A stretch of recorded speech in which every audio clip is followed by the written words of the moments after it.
Hello, my name is Wayne today, and I am a recovering alcoholic. I'm here to read this book, the Daily Reflections book, for August 18th, 2026. It's called Getting Well. Very deep, sometimes quite forgotten, damaging emotional conflicts persist below the level of consciousness. That's from the 12 Steps, 12 Traditions book, found on pages 79 through 80. Only through positive action can I remove the remains of guilt and shame brought on by alcohol. Throughout my misadventures when I drank, my friends would say, "Why are you doing this? You're only hurting yourself." Little did I know how true were those words. Although I harmed others, some of my behavior caused grave wounds to my soul. Step 8 provides me with a way of forgiving myself. I alleviate much of the hidden damage when I make my list of those I have hurt. In making amends, I free myself of burdens, thus contributing to my healing. Period. The end of the reading. I mentioned this earlier, that at a meeting, many times, and from different people, I heard that when you make your list of people you have harmed, be sure to include yourself on that list. I don't know where else I can find it in the literature, such as the Big Book of Alcoholics Anonymous. I bet if I really looked, I might find it, though. It sounds like good advice. I did not take it for about 4 years, I think, at least. Let's see, no, it was 6 years.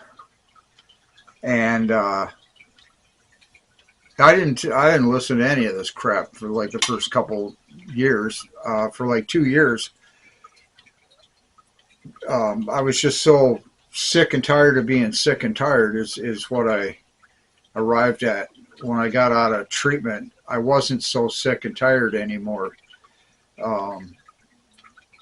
And prior to going to treatment, I was ready to die. I was so sick and tired of everything. So that was a huge difference, just what a couple months of not drinking did to somewhat get me thinking more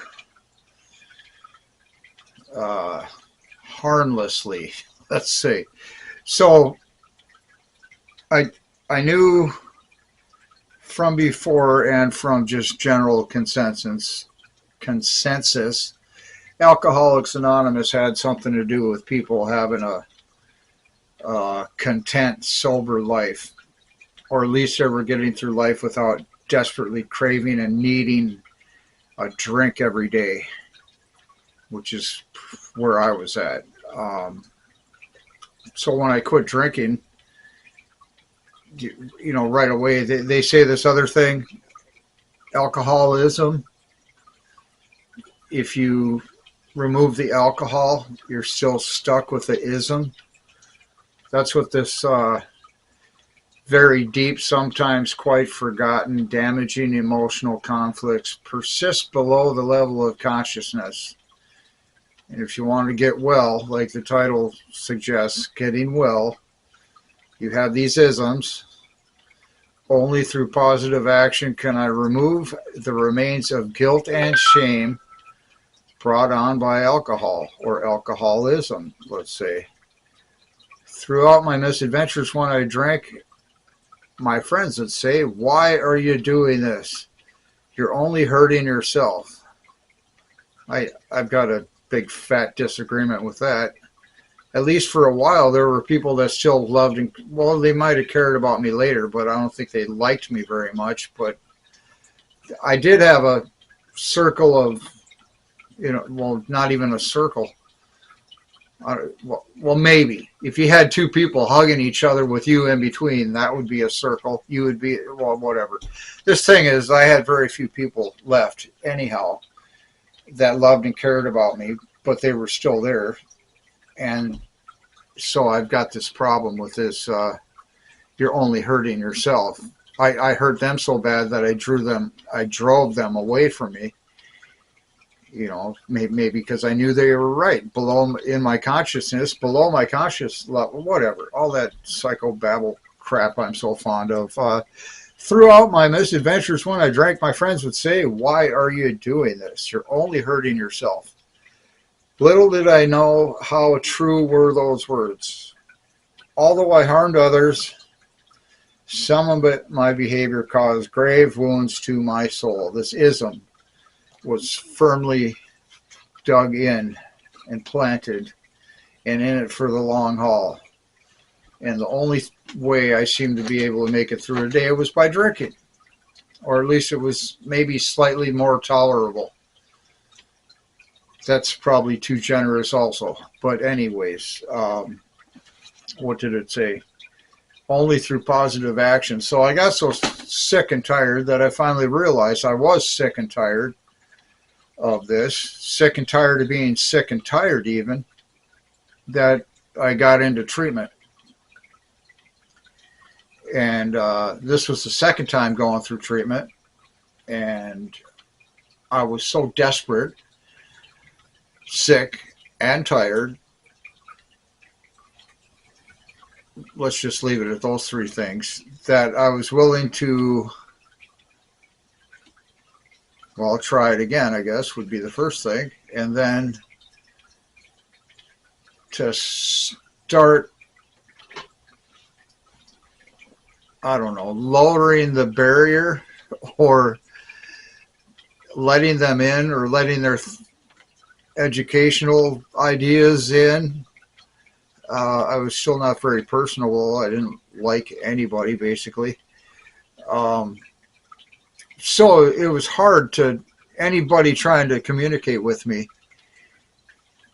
I might sound like I'm saying I agree and yes, ma'am, yes, sir, whatever it is. But it was still just bouncing off this, I think people call it a wall of denial.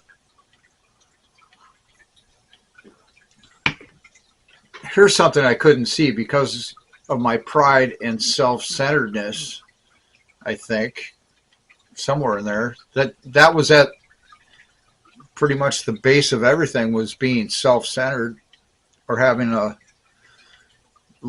maybe only listening to my ego and always making sure my ego was protected and bolstered and lifted up to the level it thought it needed to be at, and I would listen and agree.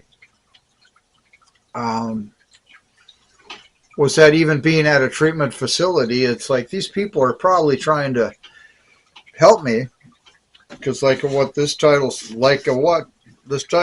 getting well. You know, if I read any kind of brochures, which I did not, it would have said this treatment facility is trying to help you get better. We're not lying to you. And, you know, my self-centeredness and ego couldn't agree that what they saw was like a textbook case of alcoholism flowing through the door, this walking puddle of humanity. And they had a way to fix it. They had many different ways to fix it. They had everything you would probably need to get sober and remain there at least for the length of the thing without dying or killing yourself. So, you know, in my sick and tiredness and desperation, I agreed, because otherwise, you know, I was very close to death, not to mince words. So I found myself at treatment, and like I was saying, it wasn't very personable. I didn't want to listen to them, and this is why I brought this up. It's like, you know, they're trying to help you, Wayne. I wasn't going to listen to that. I still didn't need help. I hadn't done step one yet. That's really the thing. What's step one say? And here we're talking about step 8, or well, not quite yet today. The 12 steps of Alcoholics Anonymous. Step 1. We. That's kind of important. Just remember that word, we. So who's we, and what did they do? We admitted we were powerless over alcohol, that our lives had become unmanageable, period. That's why I said textbook also, elsewhere in these readings too. Just textbook example, there's no doubt this diagnosis is correct. This man is drunk. This man is going to stay drunk. This man is an alcoholic. And then there's all kinds of things. It's like the quantity, or maybe the frequency. Well, here, both the quantity, the frequency, and then also the believability or quality of my lying was only getting worse and reaching a point where nobody, you would do well to just not believe anything I said. Anything. I would do anything to protect the ego and to get more alcohol. I don't know if I'd do anything. It got pretty close to that, but I knew I would say anything. No matter how, see, this is this thing again.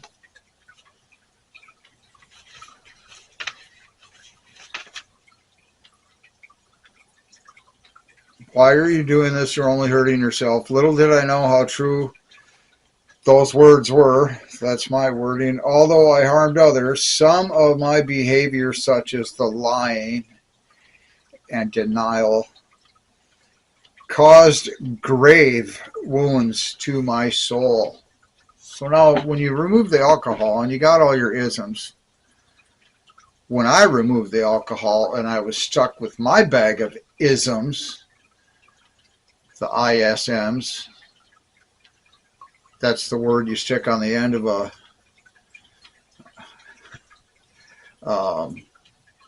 the only word I'm coming up with right here is, well, alcoholism. Just leave it as that.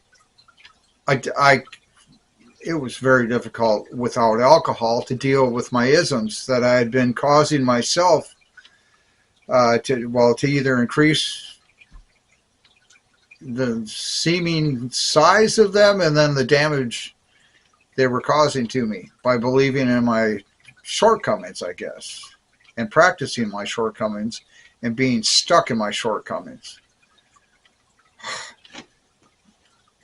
13 minutes. Okay, so a lot of times I'll come at these things from the end, from the it's like period, the end of the reading, and start back there and find out, what was the conclusion. I make a list of those I have hurt.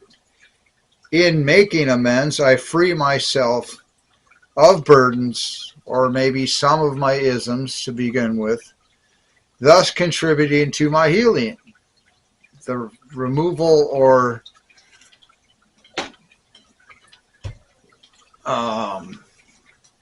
not having a good day with words today. Adherence to shortcomings. That's close enough, maybe. So, and then further on it says step 8, or earlier on, I guess. I'm going backwards through here. Step 8 provides me with a way of forgiving myself. And I might have known that at this, what's it say up here at the top? Very deep, sometimes quite forgotten, damaging emotional conflicts, such as like I've been breaking all my own moral rules that I somewhere very deeply believed in and thought I would never break. They were all shattered in tiny little pieces. To persist below the level of consciousness. Well, step 8 provides me with a way of forgiving myself for doing such grievous damage. So I put myself on that list. of people I had harmed with no idea how I was ever, if you recall or if you watched yesterday's, the August 17th reading, to kind of baby step into this step or to do a little amount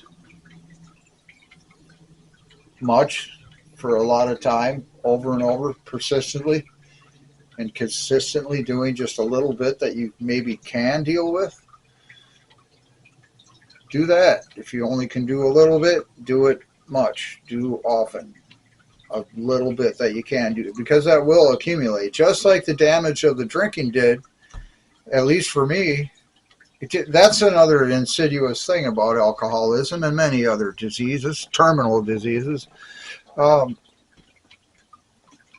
As a human, we want to deny that it's ours, so deny ownership. That's somebody else's problem. Or here's a good one. This came out of my mouth yesterday, I think, or Sunday, whenever it was. I don't want to do this action correctly. I think I can do it good enough this way. And then when it does fail, that'll be tomorrow Wayne's problem.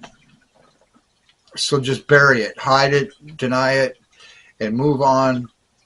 And then you start all this deep emotional conflict and such. So every day I was just making that worse when I continued drinking. And then when I got sick and tired enough to realize I was sick and tired, I started believing that maybe there was some way through this. And that's like step 2, I think. How's that go? Came to believe that a power greater than ourselves could restore us to sanity. Maybe these registered nurses and qualified, certified doctors, medical doctors, and, mental doctors, psychologists, psychiatrists even too, like I said, they saw me, a textbook case of alcoholism, walking in the door, or sliming in under the whatever, arriving, and had every intention of trying to fix me. And I kind of, on a base level, I figured, okay, I'm in the right spot. And they're probably not lying to me, but I don't like what they're saying. And so that was the denial and the ego and everything. I can handle it. This is not unmanageable yet.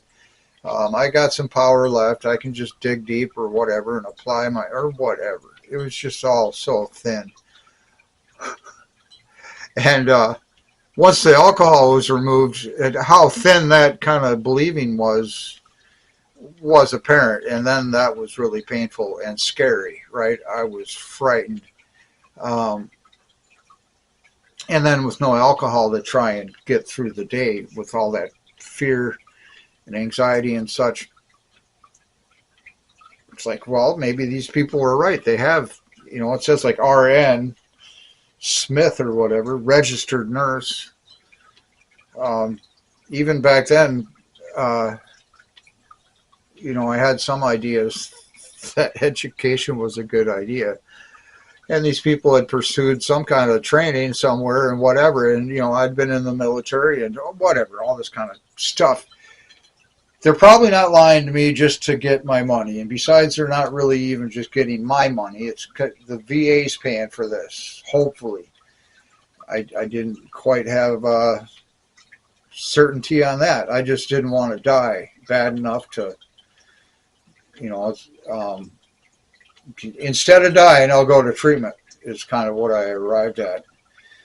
So I did that. I went there and then I slowly came around. This is the insidiousness of, and sin, like in the Bible, by degrees, just a little bit. And like I was saying, if you want to try and get anything done and you're having a bear of a time, just do what you can today, even if it's almost imperceptible. Even if it is imperceptible by human eyes and you need a freaking magnifying glass to really examine something to see if you've made any progress, just do that much. Do a little often. And so they saw a textbook alcoholic walk in the door. I didn't want to listen to their corrective measures that they were suggesting until finally not having a beer in my hand started to have great effect. My sobriety was coming back. Maybe you could venture far enough to say my sanity was coming back, because again, like this thing, I was doing a little bit more to kill myself each day, often.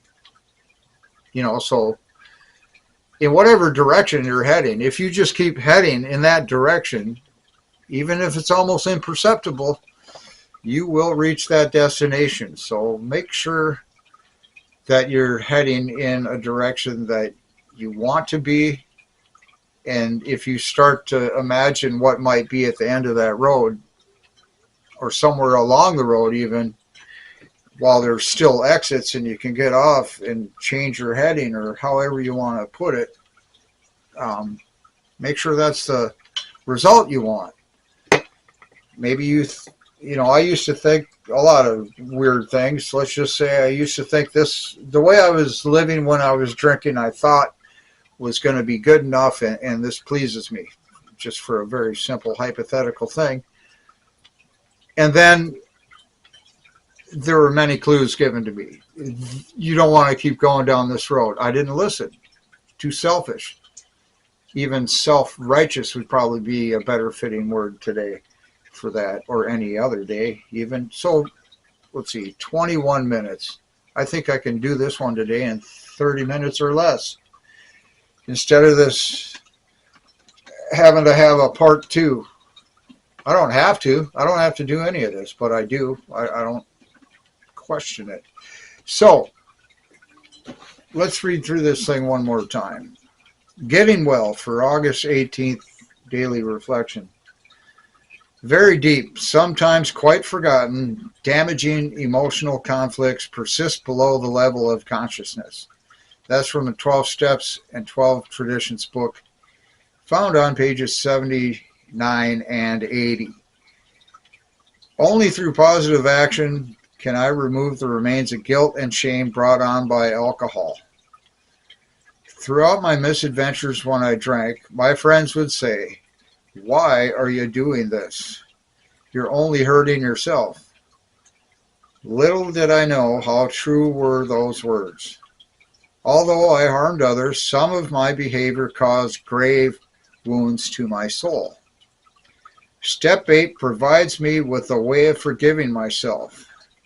I alleviate much of the hidden damage when I make my list of those I have hurt. In making amends, I free myself of burdens, thus contributing to my healing. Let me see if I can reiterate this thing. If you put yourself on that list, like yesterday's reading also said, if that person and the wrong done to him keeps coming to mind time and again, causing me uneasy or perhaps guilty feeling, then I put that person's name at the top of my amends list and become willing to make a sincere apology, knowing I will feel calm and relaxed about that person once this very important part of my recovery is accomplished. I give that guy an award for a long run-on sentence, good or bad. So I realized I was that person. There were others also, for sure, but I was one of those people that had all this uneasy feeling and not feeling well, and guilt and shame, remorse, and all the R words. I have mental blocks about this stuff. And then, like, I opened this thing today, many times I heard, on the gentlest level, maybe you should put yourself on that list of people you had harmed. Do you think that might be true? I didn't want to hear it. No, I knew what I was doing. I didn't harm myself. I'm fine. Denial, lies, fear, all that. And then finally that started seeping in, or however you want to put it. And I realized that this is 2 years of being sober and only going to meetings because I knew if I quit going to meetings, again, this like little level of doing a little bit at a time would bring me right back to drinking, and then I would die. Just to condense all this, and I mean, like in short time. Anyways, where are we at? 25 minutes. So if you find yourself on a list, which I did, I put myself there, and I thought, oh, that's a good idea. I did harm myself. Maybe I can even figure out how. And I did. I figured out a number of things that were harming me, even still harming me. And thankfully, I've found ways to make that actual amend to myself. And I'm going to say it just because I don't like it. It changed everything. The difference in perspective I had after even just naming myself on the list, it's like right away I wanted to solve the mystery. I wanted to solve the puzzle. I wanted to go digging into things and find out where it's broken and fix it. So it's like, well, what did I do to myself? So right there, I was changing in a positive way. What did it say today? Only through positive action can I remove the remains of guilt and shame brought on by alcoholism. That's my word. Well, thank you for coming by here today. I'll just keep yakking about all this stuff again tomorrow, I hope. And I'll see you then. Goodbye.